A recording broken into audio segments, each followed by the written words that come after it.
Species. As you know, I'm a huge Chik Fil A fan, but they've recently made a decision that really is affecting if I can go there or not.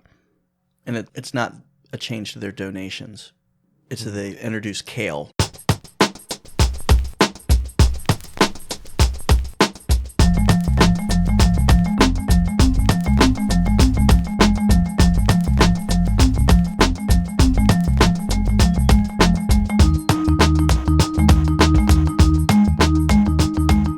Hi, and welcome to Origin of Species. My name is Scott. I'm here along with my good friend Steve, and I already know about this. It's the power food salad or something like that, and it's kale. Why would you be upset about kale? Because it's from the devil, as we've discussed before, and I think it's been proved scientifically. But as you know, kale is something that I just kind of double down on, and I put a lot of anger on that. And now that Chik Fil A has that, and I think it also comes in conjunction with them. Recently, they stopped making donations to the Salvation Army for some reason. I can't remember why. And all I could think of is good. It's about time someone quit giving money to the Salvation Army. Finally, somebody made a stand. What do they do for people other than work therapy, addiction treatment centers, job training, employment services, shelters for homeless people?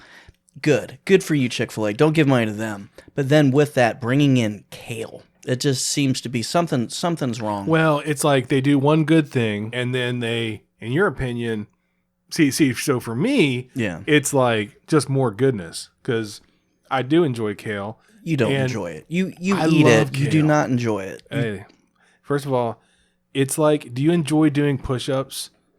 No, right? I mean, have you seen my body? Can you tell? No. Moving on. No, but. You do them and you feel great afterwards. That's kind of like kale, except tastier, and you can make it in a variety of ways. You're going to regret bringing up kale, but I mean, I do, but and again, I'm kind of mad at Chik Fil A. Well, I have to put those two things together. You're going to address it with. Why don't you get on Twitter? Do what everybody else does. Get on Twitter. Maybe if you explain the roots of the Mike Warnke, let us know about. What was it again? They had like devil kale or something. It was like they used kale in some sort of for a satanic ceremony. Practice. That is great. That is still one of the funniest finds we've had on this whole thing. Because you've been hating kale for a while, and it honestly might be why I do that. Well, I am disappointed at Chik Fil A doing that. I mean, that is a really bad idea. But the important thing is, they'll balance out because thank goodness they quit giving money to the Salvation Army. Yeah, so they did the right thing. The Salvation Army, they support the elderly, they fight human trafficking, they combat addiction. I'm glad they stopped giving money to those assholes. It's about time that someone put their foot down. Yeah, well, with that. Sometimes you just have to make a tough decision and do the right thing to fight the real evil. Yeah, the Red Cross. Yeah. Now, are they next? Oh, excuse me. I don't know. I can't keep track of. My bad. You literally just said the Salvation Army. Okay. Well, the Red Cross, I mean... I'm sure they've done something bad, or someone there did something at one point. I'm sure that the Red Cross probably has some sort of other meaning that roots back to... We're going to have to cancel at least the... well, let's do that. Let's get out. So, no, I won't get on Twitter on that, but I'm sure someone else will. We'll revisit this. I'm sure they'll do something offensive soon. I'm just glad that we, our forefathers, fought in wars to keep us free and have liberty, and... Now our generation is doing its part by making sure people canceling people. Yeah, by getting rid of the Salvation Army. Yeah. Which, and by the way, all kidding aside, why is everything Chik Fil A does so scrutinized? It's like, why is it Chik Fil A? I mean, I know why, but it's good Lord, go about your life and enjoy a chicken sandwich, people. No. I mean, or. Good Lord, all of our problems must be solved. But I wonder if, honestly... chicken sandwich place. If kale is some sort of, like, virtue signaling. We'll, again, continue to agree to disagree about the merits of kale. Now, it did, listen, when we learned about the origins of kale, they do have evil origins, but, it's been a long time. We can't punish today's kale for the sins of kale fathers. In my opinion, we just punish everybody else who's ever done anything ever and had it documented. And if it doesn't fit whatever the current standard is, which will probably change by the time this airs. That's true. Maybe Chik Fil A will be out of business, or they'll just be hiding behind their kale. But again, very Kale disappointed. shield. Very disappointed in them bringing in kale. But Well, it's funny about time they taught the Salvation Army a lesson. Well, it's funny that you bring up kale because It's never funny when I bring up kale. but it's actually a nice transition to this episode today because we are in the 20s, as you know. Yeah. And it is February, so we're at 2/20. We're close to. I'm kind of got a little theme going here. Mm-hmm. We are going to talk about 20 slang. Nice. Finally, something that we have been thinking about doing for a long time. I know that you've been sitting on these for a while. Yeah. And good for you for having the patience to wait till the year 2020 Thank you. in the second month. Yeah. Get all that 2 action going there. Good job. I wish I could say it was on purpose, but it came to me that I wanted to do this one. I mean, since episode 1, we mentioned the bee's knees, which we're going to get to. That's going to be my first one. But did you know that according to The Atlantic, they have an article called How to Sound Like the Bee's Knees, a dictionary of 1920s slang. The very first, one of the first entries is one you've probably heard of. So a clam. Can you spot me a few clams for $1? Other slang for money back then was cabbage or kale. Kale, baby, was used in the 20s for money. So I think that is on the ledger of good kale stuff.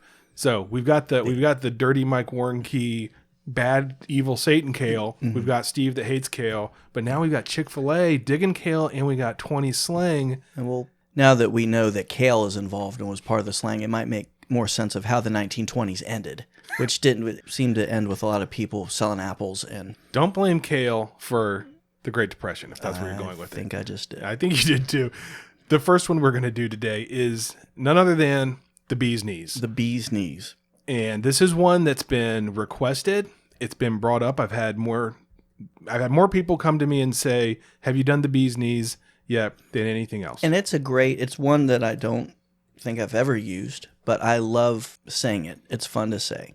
Yeah, and I've actually used it, but the way we use it now is mostly because, like, if you say something's the bee's knees, you're saying it ironically. You're saying it to sort of allude to, an old timey 20s feel.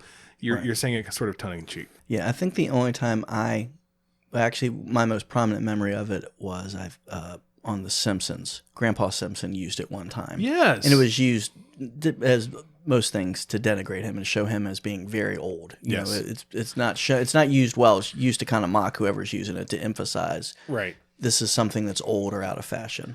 That's right. So you're making a point that maybe you're teasing someone, and I actually found, when I was doing some research, I found that one too. With it's been used a lot in popular culture in that way. So you don't use it, but I mean, just quickly, what does it mean when you say something's the bee's knees? What do you think? Something is great. Yeah, it's very good, and it's probably cool. It's hip. Yeah. So according to phrases.org.uk, it is something. If something is said to be the bee's knees, it's excellent. It's the highest quality. Now, did you know? And I'm sure that our good friend and friend of the program, Mike Lamont, knows this, that the bee's knees is also a cocktail with gin, honey, lemon juice, and orange juice. So there are actually a bunch of these old 20s slang. We've talked with Micah before about the sort of the alcohol or the soda jerk kind of culture. At the same time that slang was popping up all over the place, there was also drinks popping up and just a lot of things. I mean, America was really burgeoning and kind of creating its own culture there for a while. So the bee's knees was initially a little different. So when we think about the bee's knees, we think about other sayings as well, and we'll get to that. But the reason I'm focusing on the bee's knees is because it stands out from the other ones. I think it's probably the most popular, but it also was around before the 20s slang. So when I hear that, I definitely think 1920s when I hear the bee's knees. So this is something that actually predates its popularity. Yeah, it actually originated in the 18th century. It was a fanciful phrase, and basically it referred to something that didn't exist. So it was used as, if you were a carpenter and you had an apprentice, you might, in order to sort of like some light hazing, you'd send them to the store to fetch something that wasn't there. Okay. Like, I need you to go run down to Ye Old Home Depot and fetch a left-handed hammer. So it originated as a practical joke because there obviously is, bees do not have legs, so therefore they do not have knees. So that makes me think of, I've heard of, telling somebody to go hunt for snipe, kind of send them out there as part of like a prank to go look for something that can't possibly happen. Like go find striped paint. There's a bunch of examples of this. Before we get into some more of the roots of the bee's knees, let's talk about, do bees have knees? Well, they kind of do. So they have 6 leg sections, and each is connected by a joint. And those joints don't have names, but I mean, they're basically like what a knee is. The joint between their femur and tibia is sort of knee-like. So even though the whole conceit here is that it's something that doesn't exist, I mean, they kind of have knees. Yeah. Do they actually have femurs? According to the phrases.org.uk, which, I mean, they're more known for their etymology than they are for their hard We get science, most of our information from them, so if they say they have femurs, that's pretty good. You don't have to check with our buddy Robert Banquet, because isn't he? He's a bovine podologist. That's different. He's more into cow science, I think, but that's kind of in that farmery outside. It's more outdoorsy than we get involved with, so maybe he will know. Well, yeah, that's why I thought of him, because it's more animally, and maybe they'll turn up on animals that suck. You know what? That's a great segue for my upcoming podcast, Animals That Suck, that will be released in early to late 2020. So can't wait.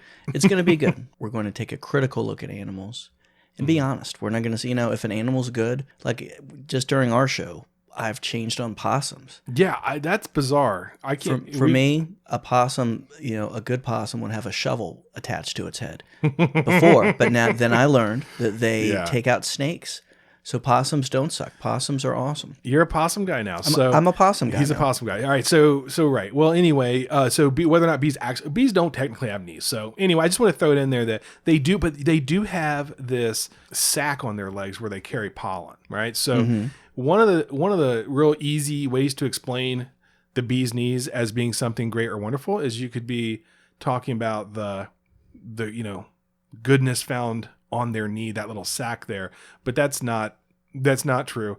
There has also been some conjecture, so I'm just going to get this out of the way, that bee's knees is a corruption of the word business, but because business, bee's knees, as a stretch, and it's not true. But I'm going to mention it because in case somebody out there has heard that, there's just simply no evidence, so I can't prove to you that it's not that, but there's no evidence to say it has anything to do with the word business. Yeah. So in the 18th century, this was used as something that wasn't there, or there was a phrase called a bee's knee in the 18th century, which was a synonym for something that was small or smallness. There's a reference in something called Letters in June 1797, which says it cannot be as big as a bee's knee. It was kind of like, I don't know. I remember watching Little House back in the day, and Pa Ingalls said remember they like adopted that kid? I don't remember his name, but Willie. So Willie, I may be messing this up, but I haven't seen this in at least 30 years. But I believe Willie showed up and Pa said, "I haven't seen you since you were knee high to a grasshopper." And I thought that was a cool. That's the first time I'd heard that. It stuck, and it's the same sort of thing. It's something really tiny and small. Just makes sense that you'd call a bee's knee something that's either barely there or not there at all. And I'm glad you said barely there, because I've been doing some bee anatomy research. Oh, what'd you find?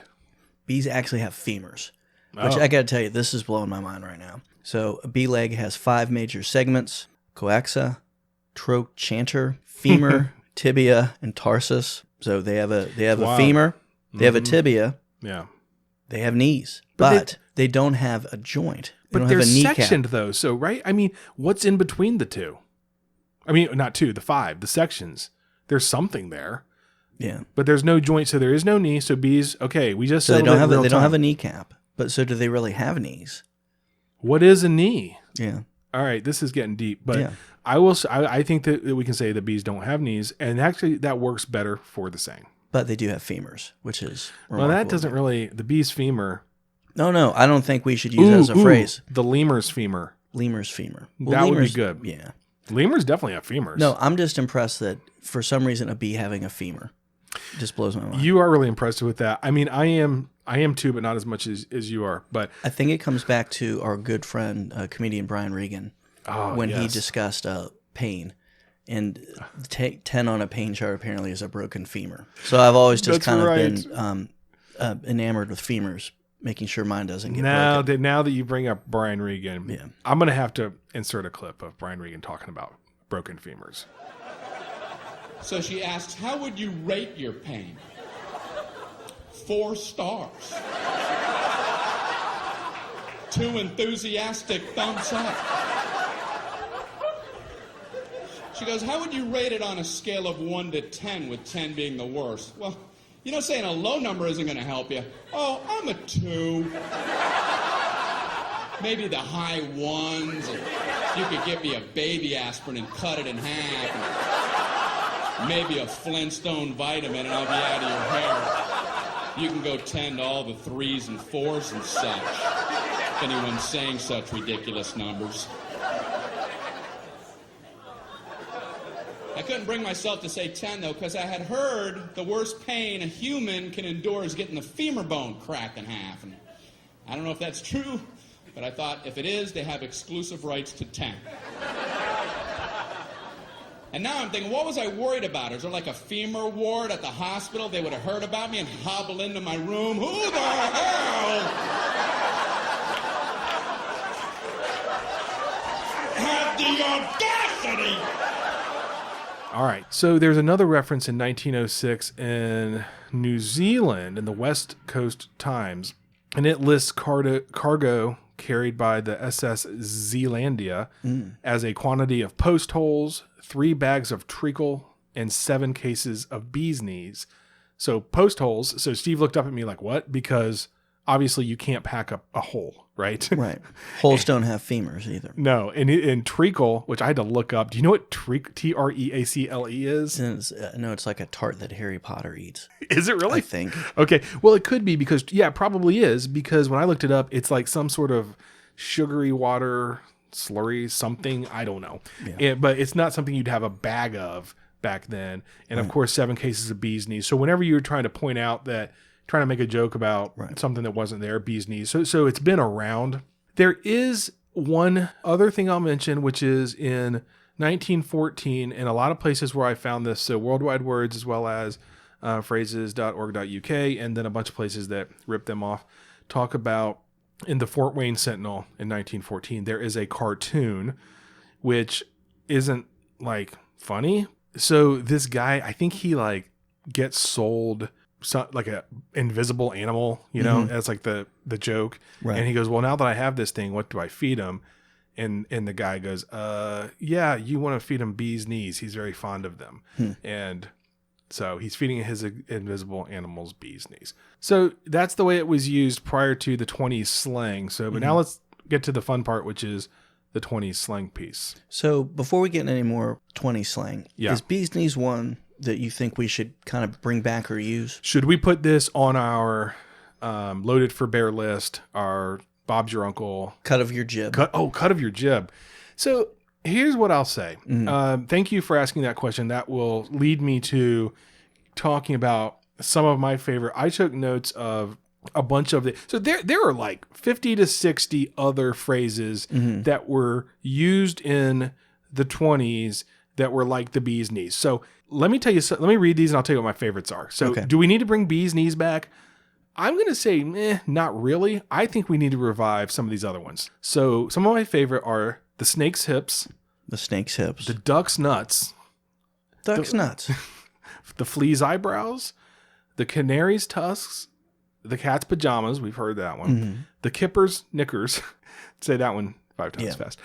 The ant's pants. The elephant's adenoids. The caterpillar's kimono. Clams. Hey, anytime you get a kimono reference in there, that's pretty good. On the short list. That's Clams garter, oysters earrings, sardines whiskers, and my personal favorite, the bullfrog's beard. Now I do like that. And did that come up?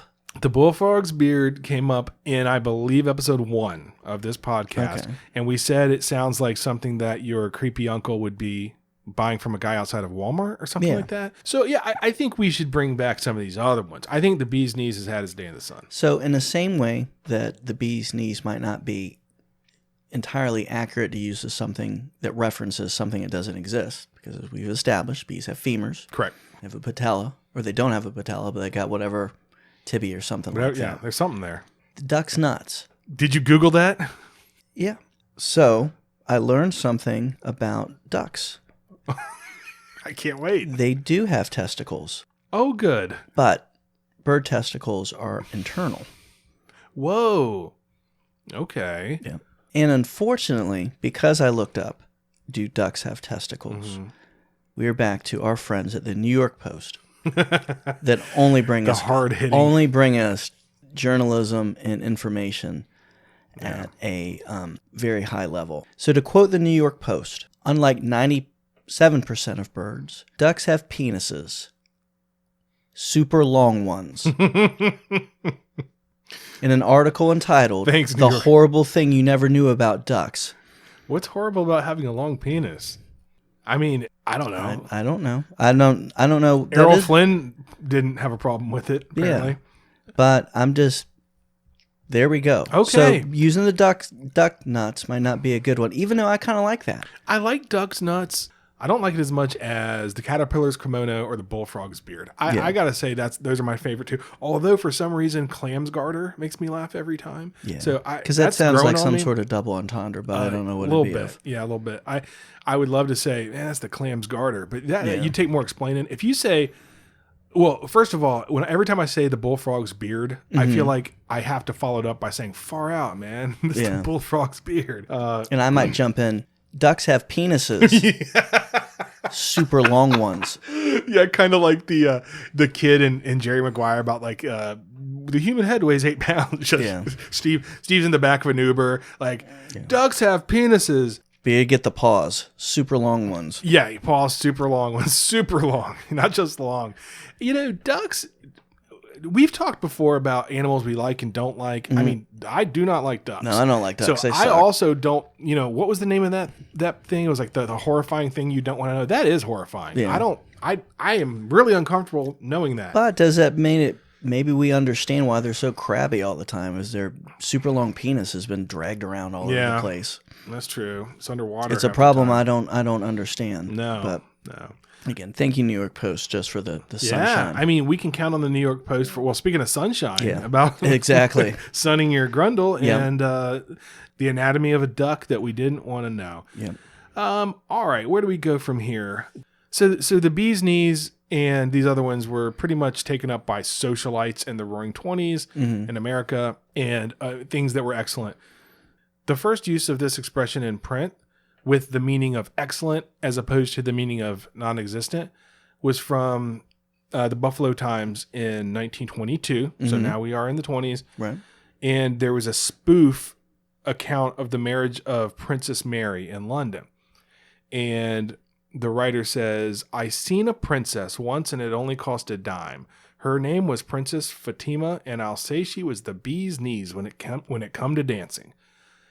And then a bunch of newspapers started doing lists of phrases under, quote, flapper dictionary headings. The bee's knees actually isn't in this one, but they have some other quirky terms, such as a cluck, which is a dumb person, a dumb cluck, which is worse than a cluck, polywoppus, which meant something that was meaningless, and then flypaper, a guy who sticks around. I kind of like that one. This guy over here is flypaper. Yeah, I could see that. Somebody chasing after a flapper girl. So did you say that originated from the flapper culture? Flapper culture, flapper dictionary. Yeah, flapper dapper. Flapper. I like saying flapper. Flapper. It's fun. Well, that's what I think of the Roaring '20s. That's what I think a lot of too. Of like the lady with short hair and like a tight fitting hat and doing the Charleston. So you say the Charleston, and this is the last piece to this. There's one more connection where people think that bee's knees got sort of a boost in popularity because it is the most popular of all these. It got a boost from someone named Bee Jackson, Bee Jackson, and she was a dancer in the 1920s, and she popularized the Charleston. So this isn't just a random dancer. She is the one who's credited with introducing the dance to Broadway in 1924. She went on to become the world champion Charleston dancer and was quite celebrated at the time. So it actually, this is one where you go, well, certainly Bee's knees didn't come for her, but you got a dancer. And by the way, her knees are a big part of the act, right? Yeah. She's a dancer. And that's pretty sassy back then too. Or not sassy. No, it's a little risque, right? Yeah, risque. Well, because we talked about, I don't remember which one it was. It was, I think All That Jazz or one of those where, and they had to like shut down a radio station because somebody was talking about doing a dance. Oh, what was it? What was it? It was Mae West in the Big Apple. Yeah, that's right. Oh, doing the Big Apple, right? So, so I do think that B. Jackson and the Bee's Knees, I mean, and the Charleston in 1924 had to have something to do with it, but we can't say for sure that she was the reason it was so popular. It's probably just more of one of the factors. All right, so there you have some 20s slang, and we're going to move on to the next one, which is another one I've been looking forward to doing, which is 23 Skidoo. 23 Skidoo. Have you heard this one? I have heard that one. I can't say where I've heard it. I'm fairly certain I haven't used it. Right. I've heard it, but I could tell I have no idea what it refers to or where it comes from, but it is something I've heard before. Yeah, so this is one that I've only heard as a joke when people are doing the I'm going to talk like the 20s to be funny thing. Right. Like, hey, 23 Skidoo, Bee's Knees, you know, and it's like no clue what it meant, and so we're going to talk about what it means right now. So I was looking on a website called Disappearing Idioms, which I like, and it's one where it's a really nice guy that runs it, and he has a lot of he only kind of does ones that are fun like this. Right. I think we used some of his research when we did Kick the Bucket and Beyond the Pale as well. So he talks about a story of where. Well, first of all, what does 23 Skidoo mean? Do you even know? Have any idea? I have no idea. So it's American slang that meant beat it or scram. Okay. Get out of here. Skedaddle. Skedaddle. Skidoo, skedaddle. Okay. So let's talk about that. So he says that 23 Skidoo started back in 1906 and was very popular up through the 50s. And honestly, I thought it was 22 Skidoo. Like, I guess because it rhymes. I had heard, I'd probably always said 22 Skidoo. And then I started reading this. I was like, oh, it's 23. And 23 is actually an important part of this. Okay. So according to Disappearing Idioms, 23 Skidoo isn't really used, but it does still have significance in New York City. Okay. Land of Barry Popick. Or Barry Popick. Yes. And the reason why is there's a building called the Flatiron Building. So here's how and by the way, this is Disappearing Idioms is laying this out as this is what the origin of it is. So I'll give it to you and then I'll tell you what my thoughts are on it. Okay. So he says almost any New Yorker will let a newcomer know that 23 Skidoo has to do with Manhattan's Flatiron Building. It's a triangular 22-story skyscraper built in 1902. So it's on the corner of 23rd Street and 5th Avenue and Broadway. It's really windy and it would blow up the skirts of young ladies. Okay. So you'd get like a bunch of dudes just hanging out there waiting for women's skirts to be blown up. Now, I think there's truth to this based on the fact that there's a movie called What Happened on 23rd Street, which is in New York City, and it shows a woman having her skirt blown up. Okay. And that was famously recreated by Marilyn Monroe. Correct. So that's the 23rd Street connection. But still, what does this have to do with, get out of here, scram? It's because so many young men would hang out in that area just to get a glimpse. Get a peek of something they're not supposed to see. Yeah. So cops would have to come and they'd say, skedaddle, skedaddle. Yeah. So, I mean, I don't even think they had dial-up internet back then. So that they had, I kind of don't blame the young men, but I was going to say the same thing without going into too much detail. The struggle was real. And if you were going to, it was either like stare at clouds and hope something sort of started resembling something, or go hang out at the Flatiron Building and wait for a skirt to be blown up. So, well, we empathize with them, but that is wrong, certainly. Yes. As people who, we stand up for what's right, like shutting down the Salvation Army. So shame on you, young men, for doing that. That was wrong of you. Very wrong. Yeah. So I don't think that would fly today. You get punched. So you had cops going skedaddle. So the the origin of 23 Skidoo, according to Disappearing Idioms, is just that skedaddle became skidoo, which I do think is true. Skidoo got used, and then the 23 was tacked on because of the 23rd Street building. Okay. And now that we attach that to skedaddle, that makes more sense. Yeah. Like, because I actually do say that. I've and basically get out of here, disperse, skedaddle. Beat it, scram, skedaddle. So that connection does seem to make sense. And by the way, I don't think I made this clear before. It's the wind whipping, but it's specifically the ventilation grill in the pavement. So it blows up the skirt. So really what's in question here with the origin is the 23 part. Because skedaddle skidoo definitely came from skedaddle. Even the OED mentions it, saying that skidoo is another version of skedaddle, which means to go away, leave, or depart hurriedly. And then in the Washington Post in 1904, there's a quote, "Now that's enough," interposed Maudo. "Let's skidoo."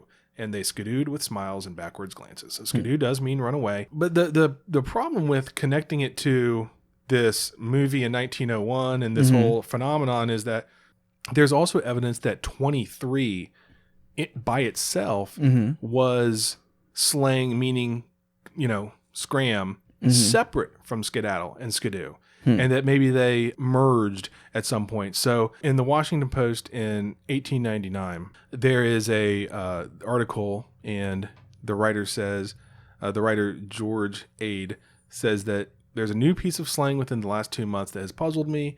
He said, I heard it from a newsboy who had a stand on the corner, so he's down there. Yeah. Get your paper, whatever. Yeah. Read all about it. And he had papers under his arm, and there was a little kid doing the same thing. And the big kid screamed at him and said, "Here, here, 23, 23. And the small boy scowled and moved away. A few days later, there was a street beggar approaching a well-dressed man, and the well-dressed man basically told him to 23. He said 23, meaning get away. So this guy says he saw it. He doesn't know why, but it appears to be, as he says, the vernacular of the period. So Michael Quinion from Worldwide Words, he has this. So there's this 23 thing, which is really bizarre, that 23 is also meaning to get away. And it says nobody's put forward a plausible origin for the numerical interjection. There are only two potential reasons why this was used. And the first one is a play called The Only Way, which was a stage adaptation of A Tale of Two Cities by Charles Dickens. And in the play, in the very last act, there's a woman knitting at the guillotine as she counted off victims as they were executed, and that the hero, Sidney Carton, was the 23rd. And so when she said 23, that meant it was the final words of the play, curtain dropped, and the theater goers left, going home. So, okay, 23. You hear 23, it means you leave. And that was a pretty big play. It's obviously a big work of by Charles Dickens. The problem with that is that this was first performed in 1899 in London. Right. And it's improbable that just a few months later it would show up in Chicago as a saying. And that's where the previous, 1899, the thing I was reading you about, them using 23 was in October of 1899. So even if it is the hottest play ever, and as I'm sure no one has ever, let's be honest, Charles Dickens is one of those guys too that I think nothing against him as a writer, but like Tale of Two Cities is one of those books that I've always tried to read. I started it too. I've started it. Yeah. Never finished. Like, what's the book I have over there? Infinite Jest. I bought that and read one chapter just because I feel like you kind of have to read the first chapter of Infinite Jest, right? Okay.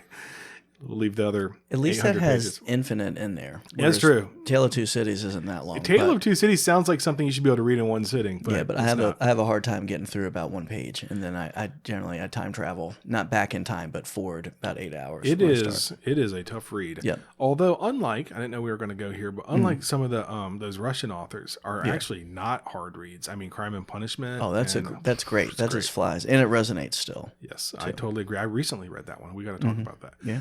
So I don't think it's that. It's tantalizing to think that would be it because it's kind of a cool 23, and then everybody leaves, and now you say 23. Hey, 23 and meat. No, that has nothing to do with it. So the other possible reason the 23 meant scram, someone named Eric Partridge suggested it could have to do with slang of, how do you say this? Telegraphers. Okay. Who use numerical codes as abbreviation for common expressions. So like 30 meant end of message. 23, according to Eric Partridge, meant go away. So there you go. It sounds like you would have it. But there's no reason to think that a code dictionary used by I want to say telegraphers. I want to say telegraphers. Say it with confidence. Telegraphers. Okay. Telegraphers. Popic. It said so. Yeah, even if telegraphers were using that, it doesn't really pass muster that it would all of a sudden be used as slang. Yeah. Although it could be. I think the last suggestion here has Jonathan Green, who's the editor of Chambers Slang Dictionary, says that in Will Irwin's Confessions of a Con Man of 1909, Irwin described a gambling game using 8 dice. He called it cloth, the name coming from a sheet of green felt that was marked off in squares, numbered 8 to 48, each giving the result of a throw. So the key point is that square 23 was marked lose. So he says in the book, I don't need to say that 23 as slang comes from this game. The circus used it for years before it was ever heard on Broadway. So now they're saying that 23 was used in the circus. So look, I think what's interesting is that it somehow became a code to mean go away. Now, where it did necessarily. And I think if we talk about things we want to bring back, bee's knees, maybe. 23 Skidoo, that sounds a little like you're trying hard, but I like the idea of telling someone to 23.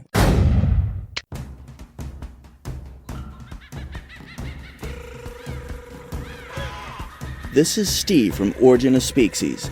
I'm very excited to tell you about my first solo podcast for the Species Network. Coming this spring, inspired by my love of nature, a podcast that provides a critical examination of animals and how they affect the world around us. Animals That Suck. In each episode of Animals That Suck, a special guest and I will discuss awesome animals like cats, possums, and Mindy the dog.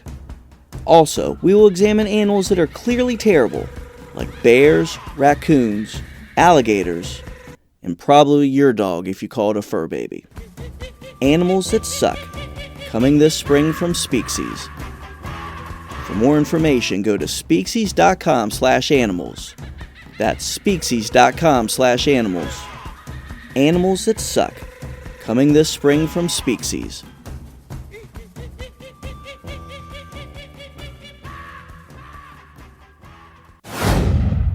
all right, so there are a ton of these 20s slang phrases that we could use. I'm going to pick one last one. Know your onions. Know your onions. And the reason I wanted to pick that one is because I have heard it, and it is a song by a band called The Shins. The Shins. Are you familiar with either the phrase or the band? I'm vaguely, well, I think I've heard the phrase, but I don't know if I use it. I've heard of The Shins. I want to say, were they in that Zach Braff movie where he got really full of himself? Is that the... Gosh. Is that a band that will... Garden State, yes. So they have a song that will change your life? Yeah. That scene was unfortunate because the Shins, like, were a good, already well-known indie band that was good, like a good band. Right. But then when he did that, it just kind of make ruined people them. like me made everybody go really full angry. kale on them. Yeah. Go full kale. But Know Your Onion is a really good song. Okay. And... man, I'm almost tempted to sing it. I'm not going to. Yeah. Don't worry. Thank you. But it's very good. But Know Your Onion, I said, oh, what is this? I don't know. So it means to be experienced or knowledgeable about a subject. So if you know your onion, you know your stuff. You know your onions, you know your stuff. Also, I like it. I'm trying to remember where I've heard this. I think it's like a movie or something. But have you ever heard anyone say, man, that guy's got some onions? Yeah. I love that. I love that. That does. I love plums and onions when you're talking about somebody having a Cojones. You see that duck over there? Oh, jeez. He's got some onions, but they're internal. So English lexicographer Charles Talbot, Onions, was the editor of the Oxford English Dictionary in 1895, and he actually wrote books. His last work was called the Oxford Dictionary of English Etymology in 1966. I do need to jump in. Yes. So there's a person whose real name is C.T. Onions. Yes. I know. It's perfect. Good for him. Yeah. C.T. Onions. In a movie or a book I would write, he would be a guy that ran a dictionary. Mr. Yeah, C.T. it doesn't seem real. Yeah. And to that point, you would think that that's the answer. Because if you knew as much etymology as C.T. Onions, you could say, I know my onions. Mm-hmm. So that is a tempting etymology. But according to phrases.org.uk, that's probably not where it originated. And they say, if it's going to be a guy, guess what, Steve? There's not just a CT onions. There's an SG onions. Ooh. SG onions. Please tell me more about him. Well, he was a gentleman who created a set of coins, which were used in English schools in 1843 and onward. And they were teaching aids that helped kids learn, how to count money, basically. Okay. So they looked like real coins, but they weren't. And they were created by SG Onions. Okay. So maybe you say, hey, I know how to count money. I know my onions. Okay. Could be that. The problem with both of these guys are English, and the first time that Know Your Onions was used in print, it was the 1920s in America. Mm-hmm. So that's why we're talking about it, because it's 20s slang. So it probably, yes, CT Onions was around, but I don't see flapper culture all of a sudden say Know Your Onions because of CT Onions and his etymology books. Yeah, or his money counting system. Or the money counting guy. So in Harper's Magazine in 1922, it says, Mr. Roberts knows his onions all right. And then in the Lima News in May 1923, it says, the Columbus Statement declares that the league is ready to give that Donahue boom every aid and... I don't know what that means. To give the Donahue boom every aid and comfort. Of course, why not? Governor Donahue knows his onions. So it's kind of like Know the Ropes, which I bet it has... Look, that has to either be nautical or boxing, right? Mm-hmm. Or wrestling. Maybe you got to get in there and learn how to bounce off the ropes. Right. And then one I have not heard... doesn't know from Shinola. Is this one that you've heard? I don't know what that means. I do know that one. That's one that is popularized by The Jerk with Steve Martin. Which I haven't seen. Yeah. But there's a famous scene where his father, or his adopted father, Steve Martin's character, is his father shows him a bottle of Shinola and then shows him a pile of crap. And so Steve he Martin explains to him. Steve Martin knows the difference. And he goes, son, you're going to be all right. Didn't you say that The Jerk is one that kind of now that I'm in my 40s, I don't really need to go back and see for the first time? Or, no? Oh, that's the opposite. Oh, I'm thinking of about that. Fletch. Fletch is one that I've soured on. And more I've watched Funny Farm repeatedly over the last few weeks. Fletch has gone down. Fletch, I think, is a bit overrated. The Jerk is a canon classic. That is like... Okay. It should be in your library. Well, when I said that, I wish sometimes there was a camera on you, because your face, it was like somebody just said kale or donated to the Red Cross or the United Way. No, the Salvation Army. Well, which one is racist? Huh? All of them? Probably. Okay, but Chik Fil A stopped giving money to Salvation Army, and which and is then great. has a kale shield now. Yeah, okay. Their shield, and again, just a chance just to take a shot at the Salvation Army for helping people in need, and get off drugs. Shame on you. So yeah, please continue. How dare you? So look, Know Your Onions. It's nothing. It's not these guys, and it is just something. It's kind of like saying, I don't know beans. Right. You got to know. You don't know Jack. You don't know Jack, and so long story short, there's no reason. So sorry, there's really no wonderful story behind it, but we're just on the outside chance that you've been going around to everybody telling them, hey, you know that Know Your Onions phrase? Yeah. It comes from a guy, CT Onions. Well, I got to tell you, you're wrong. Good.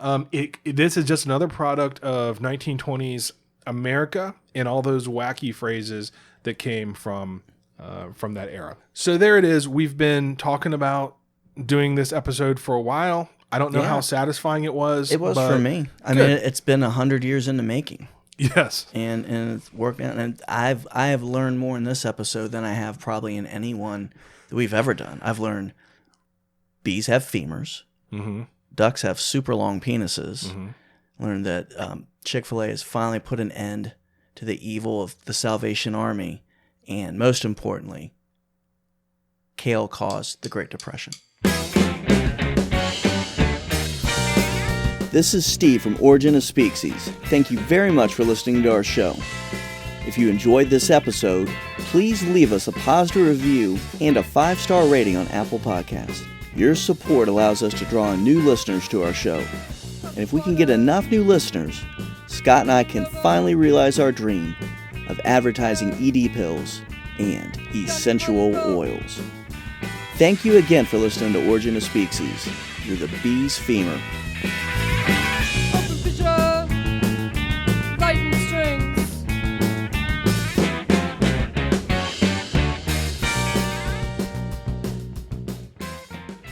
Ducks have penises. Super long ones.